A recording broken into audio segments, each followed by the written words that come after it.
तो इस विषय पर जो है मेरा संशोधन कार्य जो है यूनिवर्सिटी लेवल से ही शुरू हो गया था।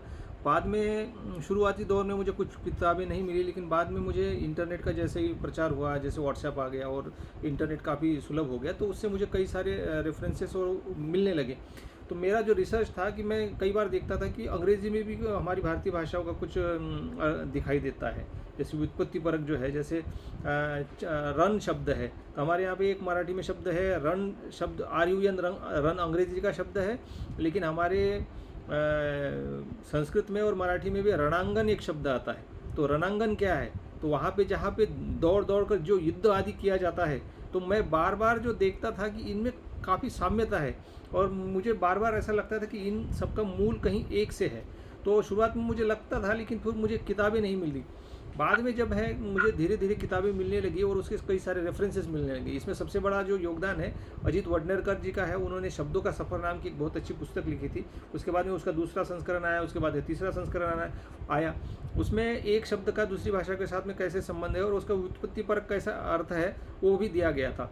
तो उसके बाद मैंने और किताबों को पढ़ा, जैसे भोलानाथ तिवारी के बारे में भी हमारे यहाँ पे शब्दों का जीवन नाम की एक पुस्तक आई थी, उसमें भी शब्दों की उत्पत्ति के बारे में कुछ बताया गया था। उसके बाद में मुझे पता चला कि इन सब भाषाओं की उत्पत्ति का कहीं एक संस्कृत में जिसे कहा जाता है कि एक मूल रूट होता है जिसको धातु कहा जाता है। तो धातु क्या है? धातु रूप जिसे कहा जाता है, तो वह धातु रूपों की लगभग 2000 धातु रूप है, उनसे शब्द बने हैं। इसके बारे में मुझे शुरुआत में पता चला, फिर बाद में मैंने वो भी ढूंढना शुरू किया कि ये एग्जैक्ट क्या है। तो ढूंढते ढूंढते पता चला कि ये जो 2000 धातु रूपों को यदि आप अच्छे से समझ जाते हैं, तो आप सिर्फ संस्कृत के नहीं, हिंदी के नहीं, भारतीय भाषाओं के नहीं, विदेशी शब्दों की उत्पत्ति का भी खोज कर सकते हैं। तो जैसा कि विजय जी ने बताया कि हम जो भारतीय ज्ञान परंपरा के बारे में बात कर रहे हैं, और भाषा विज्ञान का जो भारतीय प्रतिमान है, मतलब हर चीज़ को हम यदि भारतीय परिप्रेक्ष्य में देखें तो हमें कुछ ना कुछ दिखाई देगा। नॉर्मली हुआ क्या है कि हमारी शिक्षा पद्धति में अभी जो नई शिक्षा नीति आई है, इसको भी बनाने में हमने कई बार भाषा के माध्यम से कई सारे सुझाव दिए थे। जब ये मानव संसाधन विभाग था, उस समय कई बार उन्होंने वो सुझाव मांगते थे कि उन्होंने एक ईमेल आईडी दिया था, उस ईमेल आईडी पर आपको सुझाव देने होते थे। तो हमने सुझाव दिए कि जो हम भारतीय भाषाओं के माध्यम से क्यों न विज्ञान और तकनीकी के विषयों को पढ़ाया जाए, क्योंकि आपने देखा होगा किसी भी विज्ञान और तकनीकी के विषय को जब हम पढ़ाया जाता है, तो उसमें जो शब्दों की जो मूल उत्पत्ति है वो बताया जाता है कि ये शब्द लैटिन से आया है, या फिर फ्रेंच से आया है, फिर जर्मन से आया है। तो मूलतः वो फ्रेंच, जर्मन, लैटिन का नहीं है, वो हमारी मूल भाषाओं से ही है। जैसे मैं यदि कहूँ कि भाई संस्कृत भाषा से वो शब्द आया है, तो शायद आपको सुनकर आश्चर्य होगा। जैसे हमारे यहाँ पे फिजिक्स, केमिस्ट्री और बायोलॉजी, ये 3 मुख्य विज्ञान की धारा है, शाखा है, उसमें बायोलॉजी शब्द लिखिए। तो बायोलॉजी जब आप लिखेंगे तो BIO लिखते हैं, और आई को यदि मैं ई की तरह पढ़ूँ तो वो BO लिखा है। तो आप तो कहेंगे कि भाई ये BO लिखा है तो ये तो गलत उच्चारण कर रहे हैं, तो इसको तो BAO की तरह पढ़ते हैं, हम बायो पढ़ते हैं। बायो ये पढ़ते हैं, लेकिन उसका मूल उच्चारण देखिए BO है, BI लिखा है। तो यदि ये उच्चारण गलत है तो फिर सही उच्चारण क्या होना चाहिए? तो उसका BO ही उच्चारण है। और लॉजी शब्द क्या है? अब ये BO क्या है? तो जीवो शब्द सुना होगा आपने, जीवो, जीवस्य जीवनम, ये कई बार आपने सुना होगा। संस्कृत का एक महत्वपूर्ण जो है ये श्लोक आपने सुना भी होगा। तो ये जीवो शब्द है, जीवो का BO हो गया। अब BO कैसे हो गया? हमारे साथ में विजय जी है, विजय जी का मूल नाम वो VIJY लिखते हैं या BI लिखते हैं? ये एक बड़ा प्रश्न है, क्योंकि कुछ लोग उनको विजय कहते हैं, कुछ लोग विजय कहते हैं। अब विजय सही है, लेकिन विजय यदि मैं कहूँ कि ये गलत है, तो फिर हो सकता है कुछ लोग मुझे भी गलत बोले। तो ऐसे शब्दों के जो है उसके उच्चारण बदलते रहते हैं। और होता क्या है कि कई बार उच्चारण बदलने के बाद वो लिपि में भी बदल जाते हैं। उसके कारण क्या होता है, नया शब्द बन जाता है। हमको लगता है कि उससे कोई संबंध नहीं है, जबकि उसका मूल कहीं पे एक ही होता है। जैसे मराठी में कृषि शब्द है, यदि आप में से कुछ लोग जो मराठी भाषी नहीं है या फिर जिन्होंने कभी सुना नहीं होगा, तो आप कहेंगे कि भाई कृषि तो गलत कह रहे हैं, हम तो हिंदी में इसके कृषि कहते हैं। अभी कृषि और कृषि दोनों लिखते हुए ऐसा ही है, दोनों का जो वर्तनी है बिल्कुल सेम है, लेकिन उच्चारण अलग अलग है। तो हमारा ये अनुमान है कि जो हमारी संस्कृत मूल भाषा थी या फिर उसकी प्राकृत भाषा थी, आपने संत ज्ञानेश्वर की प्राकृत भाषा में लिखी हुई ज्ञानेश्वरी पढ़ी होगी। कई बार पढ़ने की कोशिश कीजिएगा, वो पढ़ी ही नहीं जाती। मैं एक बार पढ़ने की कोशिश कर रहा था, मेरे घर वाले कह रहे थे कि आप संस्कृत पढ़ रहे हैं क्या? मैंने बोला नहीं, मैं संस्कृत नहीं पढ़ रहा हूँ, मैं प्राकृत पढ़ रहा हूँ। तो अब समस्या यह हो गई है कि संस्कृत और प्राकृत हम एक ही मानते हैं, जबकि उसमें और इसमें कई सारी जो है साम्यता है। अब मराठी भाषा की उत्पत्ति क्योंकि प्राकृत से हुई है, तो कई बार मुझे मराठी भाषा में लैटिन, फ्रेंच, जर्मन की जो जिनकी मूल उत्पत्ति बताई जाती है, जिनको हम अंग्रेजी का समझते हैं, वो अंग्रेजी शब्द जो है हमारे मूलतः मराठी के हैं या फिर हमारी संस्कृत के हैं। ऐसे कई सारे शब्द हैं। अब ऐसे कुछ शब्दों की मैंने एक सूची लाई है, जैसे मैंने बायोलॉजी में आपको बताया। उसके बाद में केमिस्ट्री शब्द है, हम उसका स्पेलिंग देखिए क्या लिखते हैं, तो CHE लिखते हैं MISTRY, मतलब वो केमिस्ट्री लिख रहे हैं हम, और हमें बचपन से ये सिखाया गया कि आप इसे केमिस्ट्री पढ़िए। वैसे 5 मिनट हो गए, मैं 2-4 और शब्द बताता हूँ और अपनी बात को विराम देता हूँ, क्योंकि मेरा विषय बहुत बृहद है, बहुत बड़ा है। विजय जी ने बोला है कि इसके लिए आपको एक बड़ा मंच देंगे, उस पर आप इसके बारे में चर्चा कीजिए। तो जो केमिस्ट्री है वो केमिस्ट्री है मूलतः। अभी केमिस्ट्री क्या है, तो संस्कृत को थोड़ा बहुत आप पढ़ लेंगे, बेसिक संस्कृत भी पढ़ लेंगे, तो आपको आयुर्वेद में चमस शब्द मिल जाएगा। अब ये चमस क्या है, चमस अर्थात वह द्रव पदार्थ। हमारे यहाँ पे किचन में एक शब्द पदार्थ आता है, वस्तु आती है चम्मच, चम्मच से हम द्रव पदार्थ खाते हैं। अब चमच है, चम्मच है और केमिस्ट्री है, उसको हम केमिस्ट्री पढ़ते हैं। मूलतः द्रव पदार्थ का अध्ययन होता है, वो मूल शब्द जो है वो केमिस्ट्री है। तो ऐसे कई सारे शब्द है, जैसे शर्ट है, सदरा है, सदरा से शर्ट बना। द्वार है, द्वार से डोर बना। हमारे पास एक और आपने बचपन से ही सुना होगा कि स का ह में परिवर्तन हो गया है, सिंधु का हिंदू हुआ है। तो आप जब 70 का पाड़ा लिखेंगे, तो 70 के बाद में जब जाएंगे, 70 में जब 1 मिलाएंगे तो हम उसको 71 पढ़ते हैं, 71 नहीं पढ़ते हैं। अब यहाँ पे वो देखिए, वो स का ह हो गया तो 71, 72। अब बा जो है, ब और जो है वो 2 बन गया, 2 का ब बन गया तो 72 हो गया। 73, 74, 75, 76, 77, 78।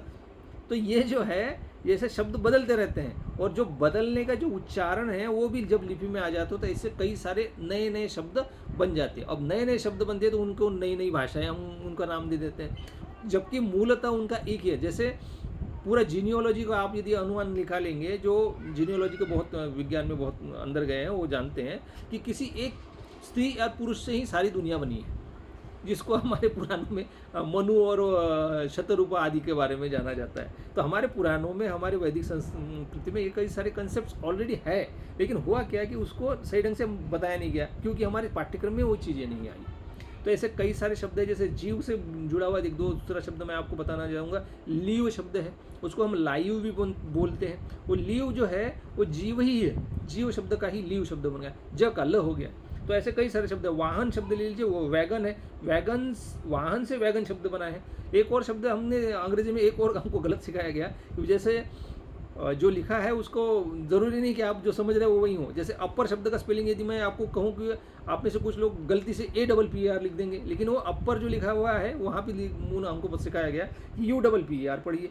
अब जबकि अंग्रेजी का ऊपर है शब्द, उसको अंग्रेजी की रोमन लिपि में लिखिए आप, तो आप वही स्पेलिंग लिखेंगे जो अपर के लिए हम पढ़ते हैं अंग्रेजी में, UPPER। तो अब उसको अपर कहना ठीक है या ऊपर कहना ठीक है, जबकि मैं कहता हूँ कि ऊपर करना ठीक है, लेकिन हमें सिखाया गया कि आप इसे अपर पढ़िए। अप का भी स्पेलिंग हम यू ही लिखते हैं। तो ऐसे कई सारे शब्द हैं, जैसे चारपाई है, चेयर है, रेल है। अब रेल देखिए, अंग्रेजों ने रेल राई वगैरह सब ठीक है, तो हमें क्या लगता है कि वो शब्द भी वहाँ से आया है, तो ऐसा नहीं है। जैसे दाना, अभी एक बवंडर आया था, उसका नाम दाना दिया, तो लोकल भाषाओं के नाम से दिया गया। तो वस्तु का अस्तित्व होने के पहले वो नाम कहीं ना कहीं किसी रूप में रहता है, उसके बाद उसे नाम दिया जाता है। जैसे हमारे घर में जो बच्चा होता है तो नाम तो कहीं ना कहीं किसी और रिलेटिव का पहले से ही रहता ही है, उसके बाद जब बच्चा होता है तो उस बच्चे का हम नाम रखते हैं, नामकरण करते हैं। तो ऐसे जितने भी शब्दों को नाम दिए जाते हैं वो उस शब्द का अस्तित्व पहले ही रहता है। तो इसीलिए बहुत गहराई में जाने के बाद ये बताया भी जाता है कि शब्द ब्रह्म है, नाद ब्रह्म है, क्योंकि वो अस्तित्व ध्वनि पहले से ही है। ऐसे कई सारे शब्द है, जैसे टेक्नोलॉजी, और इसमें जो है इंजिन शब्द है, तो इंजिन जो शब्द है वो अग्नि वाला शब्द है। अब टेक्नोलॉजी में टेक शब्द है, और उसकी मूल उत्पत्ति आपको बताएंगे, वो TECH है, टी। तो वो जो क्या है, वो तक्ष शब्द है। हमारे यहाँ पे मराठी में एक शब्द है तासने, मतलब किसी चीज़ को जब बारीक करते हैं तो वो तासने कहा जाता है। तो ये जो चीज़ें हैं, ये जिनको हम बहुत तकनीक, विज्ञान और इसके मानते हैं, मूलतः वो हमारी है। साइंस शब्द ले लीजिए, साइंस शब्द का हम लिखते हैं, स्पेलिंग लिखेंगे SCI लिखेंगे। हमारे यहाँ पे एक शब्द है सांख्य। सांख्य में क्या होता है, संख्याओं के माध्यम से प्रकृति के तत्वों का अध्ययन होता है। विज्ञान में क्या होता है, गणित के माध्यम से विषयों को रखा जाता है, मूलतः वो संख्या से ही जुड़ा हुआ है। तो ऐसे कई सारे सब्जेक्ट हैं, फिजिक्स, केमिस्ट्री, बायोलॉजी, जूलॉजी। एक और विज्ञान के क्षेत्र में कई सारे बॉटोनिकल नेम दिए गए हैं। आज़ाद दरख्त हिंद किस पेड़ का नाम है, आप देखेंगे नीम का पेड़ है। बनियान ट्री है, बनियाओं का ट्री है, वो मूलतः व्यापार उद्यम वगैरह करते थे लोग पहले। इसके बाद में कई सारे शब्द हैं, जैसे वड़क्कम शब्द है, हमारे यहाँ पे वड़क्कम शब्द है, उसमें अंग्रेजी में अंग्रेजी में जब जाएंगे तो वेलकम शब्द है स्वागत के लिए, और वड़क्कम और वेलकम में कई सारा साम्य है। न्यूज़ शब्द है, न्यूज़ शब्द नॉर्थ ईस्ट वेस्ट साउथ वाला नहीं है। यदि ज़मीन के अंदर कुछ मिल गया या फिर आसमान में कोई वस्तु भेजी गई तो क्या उसका वो न्यूज़ नहीं है? तो हमारे यहाँ पे मूल शब्द है नव, नव से बना नवस्य। अब क्यों? क्योंकि समाचार की जो विशेषता होती है वह होती है कुछ नया है, अर्थात जो अपडेटेड है वो हम उसको ध्यान से देखते हैं। तो ऐसे कई सारे शब्द हैं, जैसे कब्बर्ड है, कपाट है, लीज प्रकाशन है, ये शब्द आता है। लीज का मतलब है लाइट। अब वो लीज प्रकाशन है संस्कृत धातु पाठ में आता है, तो हम लाइट का स्पेलिंग लिखिए LIG ही लिखते हैं, लीजे ही लिखते हैं, लेकिन ला की तरह पढ़ते हैं उसको।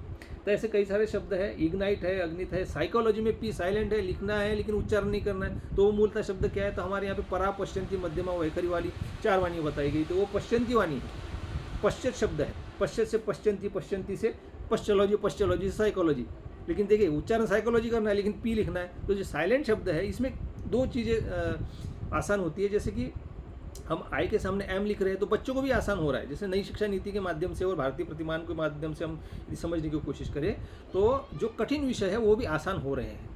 मैंने जो एनालिसिस किया तो इसके माध्यम से, जैसे लॉजी शब्द है, लॉजी LOGY लॉजी, तो हमारे यहाँ पे शब्द मराठी में एक जीवलग शब्द है। जीवलग का मतलब जीव से जुड़ा हुआ है या फिर प्राण प्रिय, तो लग शब्द से ही बनकर लॉजी शब्द हुआ है। तो लॉजी का मतलब होता है किसी विषय से संबंधित। तो बताने के लिए बहुत सारे शब्द हैं, लेकिन मैं अपने विषय को विराम देता हूँ, और इस विषय को थोड़ा सा विस्तार से बताने के लिए विजय जी ने मुझे कहा है, तो उसके अनुक्रम में हम बात करेंगे। धन्यवाद जी, आपका बहुत बहुत धन्यवाद। वास्तव में कम समय में हमारे कुछ साथी कुछ विषय को समझ नहीं पाए होंगे और ऐसे सोचे होंगे कि ऐसे ही शब्दों के साथ जोड़ दिए, बट जब आप डिटेल में चर्चा करेंगे या PPTs देखेंगे जो उनका स्लाइड्स में है, या भविष्य में जब डिटेल टॉक होगा, तब आपको पता चलेगा कि काफी गहराई में जाकर के उन्होंने काम किया है। एक जब हम स्कूल में पढ़ते थे तो डिक्शनरी देखते थे अर्थ जानने के लिए, उसके बाद थोड़ा जब और गहराई में गए तो हमने इटिमोलॉजी देखा, उस शब्द की उत्पत्ति कैसी हुई। तो प्रोटो इंडिक ये कहते हैं शब्दों से हुई। तो इटिमोलॉजी से भी और गहरा जो मूल जो शब्द कहाँ से आए हैं और उसका हमारे संस्कृत या प्राकृत से क्या संबंध है, उस लेवल पे ये काम हुआ है। मतलब डिक्शनरी से और नीचे जाएंगे गहराई में तो इटिमोलॉजी वाला आएगा, उससे और गहराई में जाएंगे, यानी तीसरे चरण पे जब हम पहुंचेंगे तब इसको